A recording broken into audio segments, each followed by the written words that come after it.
Alright, what's up guys? This is my brand new 2025 ZX4RR. I got this bike after having the Ninja 500 for about 4 months. And once I started learning more about motorcycles, I realized that the sound that I've always loved of these bikes is the inline 4 sound. So that's what really made me choose this. I wanted to have a bike that I would be okay with spending money on, even if I step up into a bigger, faster bike later on, is going to be a bike that I could imagine myself keeping just forever, right? So it made sense to go ahead and sink some money into it and kind of get it dialed in. The bike had about 130 miles on it when I started doing all the work. It was completely stock. I ordered all the parts I wanted, and then I did everything all in one go so I wouldn't have to repeat taking things apart. All the work on the bike I did completely by myself. I had zero experience with any of it, and I just went ahead and between watching YouTube videos and, just trial and error and common sense and taking my time, I was able to figure it out. It did take me 3 days to finish the entire bike with never having done any of this stuff before, but it was worth it. It taught me a lot about how to work on the bike, and if I had to do any of it again, it would all be done a lot faster. I'm going to start just at the front of the bike and then work my way to the back. So these are Pirelli Diablo Rosso 4s, crazy popular tire. This is the more street-oriented one. It's not the Corsa. The first thing that I noticed about these tires when I got on the bike was how easy it was to turn. I mean, just the slightest little bit of input and the thing wanted to carve and turn. And I could just have almost barely touch the controls, and it would kind of just dart where I wanted to, which I really like. The Michelin Power 6s that I have on the 500 are also excellent tires, and they turn well and stuff. It's just these feel more like you're kind of on a razor's edge. The one thing I might do is fill out the lettering with like a white paint pen, because I think that I always thought that looked kind of cool, and I found a silver paint pen, and I think that might actually look pretty sick too. Next mod in line, I guess technically would be the Rizomas. Now, I think everybody knows these. Now, these are the real deal Rizomas, as you can see. I was impressed immediately with just how well made they feel. I mean, they do not feel cheap. They are rock solid. The cheap ones off Amazon look the same, but they're definitely not the same quality. These actually provide downforce to the bike at a certain speed. I want to say at 180 miles an hour, it's like 8 pounds of downforce. I mostly just got them for looks, not gonna lie. I tried flipping them up to use them, and I could, it was so minimal what you could actually see out of them that probably gonna just have to get used to looking anytime I want to change lanes in traffic and whatnot. Next mod, TST Industries Sequential turn signals. They have this cool kind of honeycomb pattern, and then I will demonstrate what these look like. Throw the right turn signal on, and you can see it goes did it. So I just like how they look. It came as a package deal. We'll get into the rest of the part of the package as we move down the bike. The next piece would be the windscreen. This is like the race tall spec. The one that came on the bike basically was just kind of way down here, super low. This brings it up a little bit and allows when you're in a full tuck, your helmet can kind of tuck in right behind here. And then it's chopped a little bit lower to accommodate your helmet and be able to get you a little bit further forward. It's just a matter of personal preference. I kind of like the taller one because I feel like it does a little bit more, and I think it kind of looks good. It kind of balances out the lines of the bike and whatnot. Moving on down, ASV levers. These are the same levers I have on the 500. They are the Shorties. Take your pick on color or color variation. I had considered trying to do like an accent color, maybe like a blue or like a green to match that. I decided to go with the titanium gray color. These are the more expensive of the ASV levers. They're the ones that are made out of billet. I went with the stainless top and bottom, and then you can see here's the titanium gray and then a silver wheel. Like this grayish silver is different than that, which is different than this, and so you end up having similar colors in lots of different tones. And at first I didn't necessarily love how that looked, but it kind of grows on you a little bit. Gives a little bit of variation, but still kind of all stays in one theme. So I don't know. As far as how they work, absolutely amazing. You can get everything dialed in ergonomically. And if you've never seen Dave Moss's videos, I would highly recommend watching some of his stuff. When you're on the bike, you want to have your hand in line with your arm perfectly. And then you don't want to have them so close that when you reach for the front brake, you're having to break your wrist and to get up and over. So you want to be able to just have enough room just to kind of move up and grab it. And then the other thing that I almost didn't notice, and I am very, very glad I did, as I was pushing the bike into the garage, I had to make a really sharp left turn, which brought this lever up into this plastic right here. But when it first hit it, it completely yanked my front brake back. I can just imagine doing like a slow turn and then, you know, twisting the bars a little too much and then all of a sudden just max front brake. That would not be good. So anybody installing levers, please double, triple check that with everything turned as far as it can go either direction, you've got clearance. Easy way to probably dump the bike or do something stupid. So glad I double checked on that. Moving down the bike, Domino grips. Everybody knows Domino grips. I decided to line them up because I liked how the lettering worked, kind of facing this way as opposed to maybe more up or in the front or whatever. Although actually I think it's repeated in the front anyway. Yeah, I tried to kind of balance it so you could read it from the front and the back. So yeah, I think it looks pretty good. Going further down the bike, we have Graves frame sliders. Super easy to install. Takes like 2 seconds. You just pull one bolt out, thread the new one on, you're done. So they're, you know, made out of billet. They look really clean. They match the cutout. Tons of options to get for these. It doesn't really matter which one you get as long as it's high quality and you like how it looks and it's functional. I'd say that's about all it needs to do.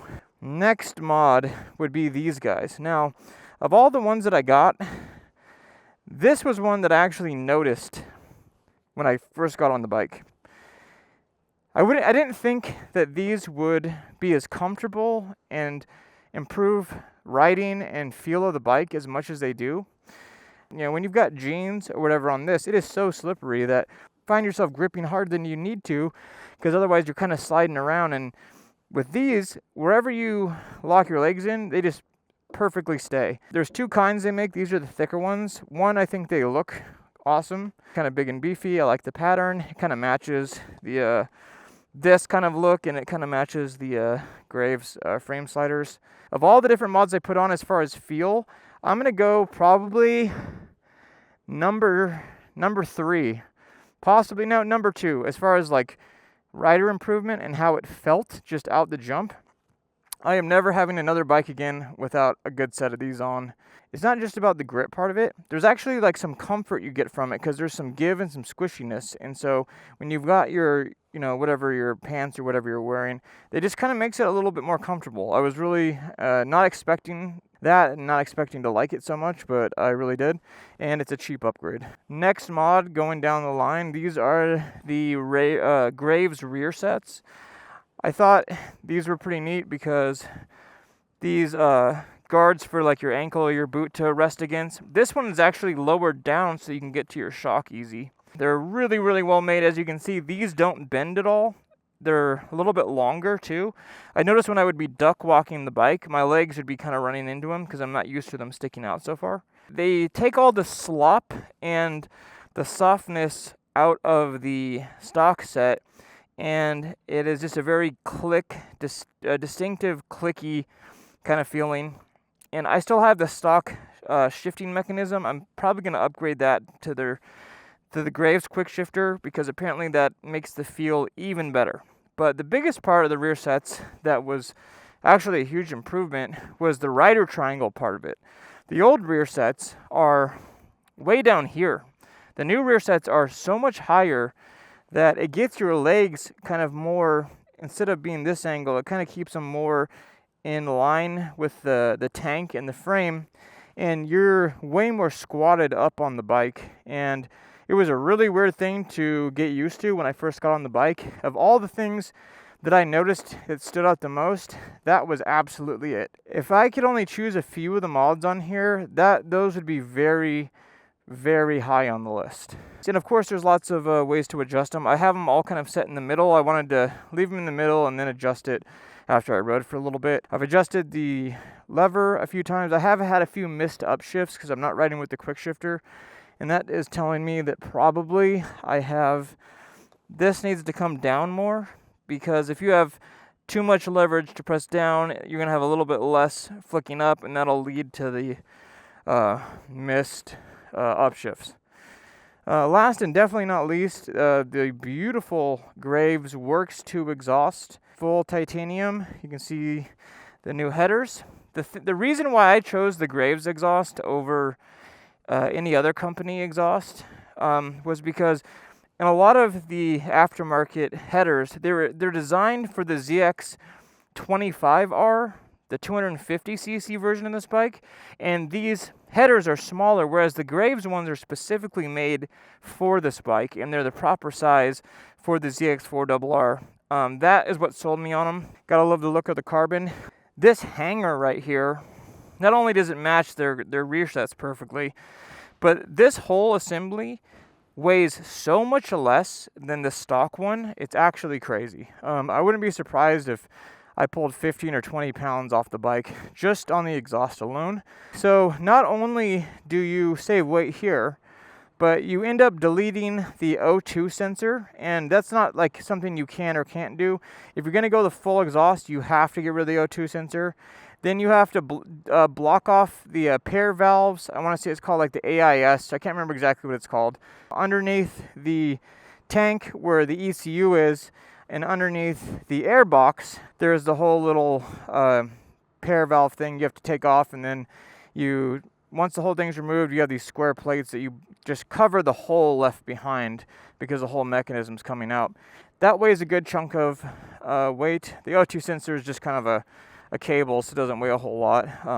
But there's an evap thing here where the unburnt fuel comes from a hose off your tank into here, and then comes back out and then drains out. And so with that gone, you do notice like more unburnt fuel smell and stuff when you first start the bike up, because it's not scrubbing it through a carbon scrubber.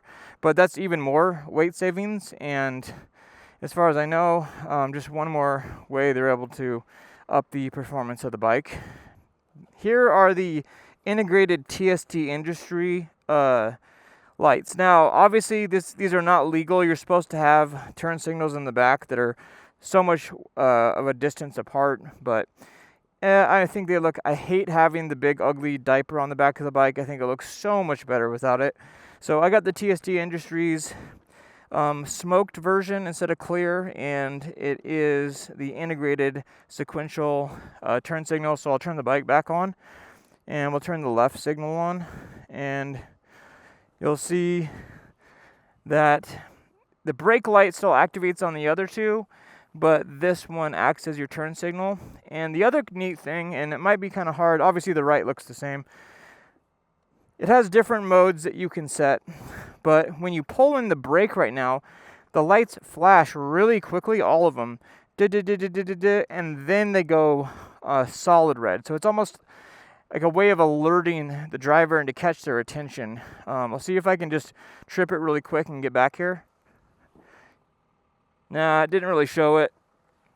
Let me see if I can catch maybe the reflection. Yeah, you can just barely see how it flashes like that on my hand. Thought that was a nice touch. And then last would be the mount for the plate. Still waiting on the plate. It's been damn near a month since I've had the bike, and I don't know if I just have bad luck waiting on the DMV, but I have never got my plate before my trip permit expired. But oh well, I'm not too worried. I've gotten pulled over for not having the plate and for an expired trip permit. I think cops don't really care that much. Worst case, it's a ticket.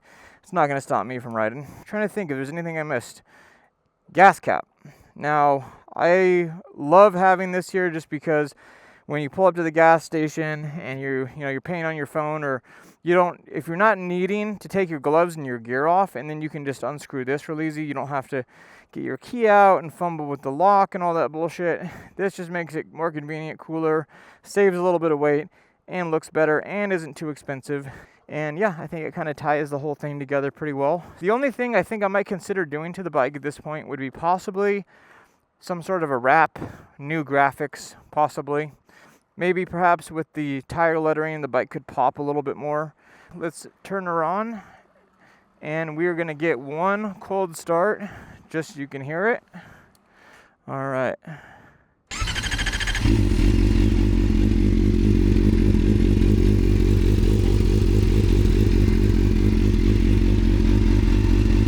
The bike's already warm, so I guess it's not really fair to call it a cold start.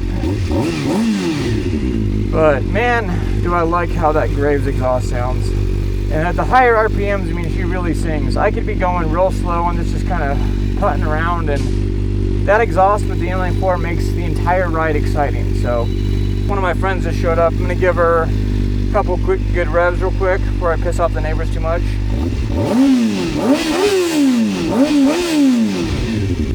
Anyways, hope you guys liked the build, and I will see you in the next video.